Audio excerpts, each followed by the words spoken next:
529s are investment accounts owned by an adult for benefit of a future student. And if they're used for qualified education expenses, the growth of those investments is tax exempt.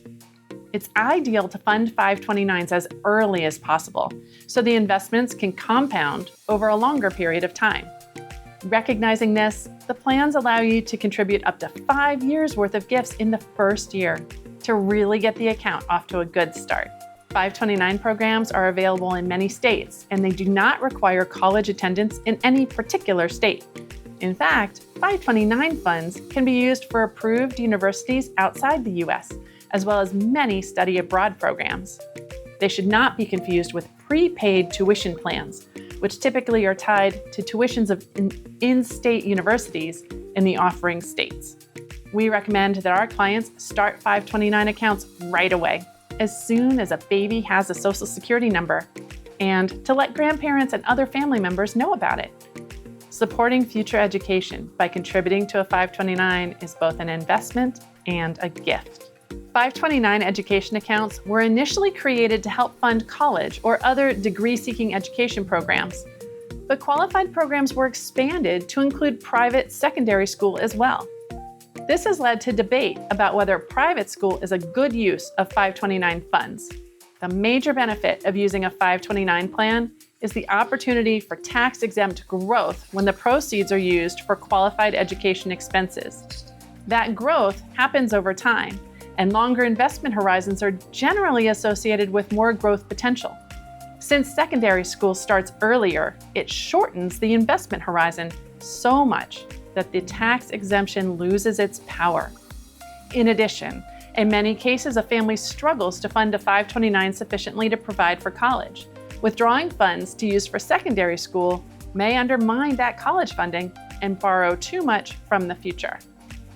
The bottom line is that unless a 529 is so well funded that withdrawals for secondary school would not compromise the primary goal of college funding, families should consider other options for funding private school. Providing 529 funding for education is both an investment and a gift.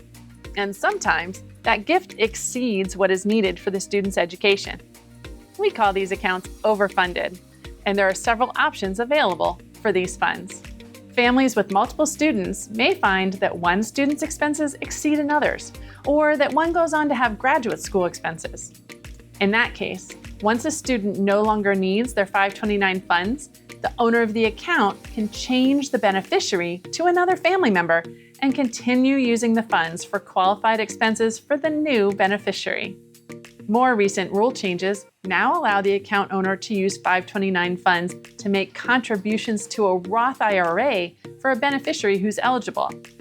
An example would be a graduate who has a job and is earning under the Roth contribution ceiling. Instead of making a Roth contribution from cash flow, the 529 owner can make that contribution and continue tax-exempt status of those funds. There are rules and limitations related to this opportunity, but it's a great way to continue tax-exempt growth into retirement.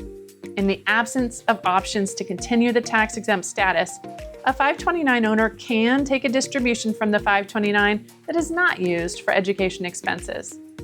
In that case, the original contribution is not subject to tax or penalty, but the growth is subject to tax and to a 10% penalty. 529 education accounts are owned by an adult with a named beneficiary.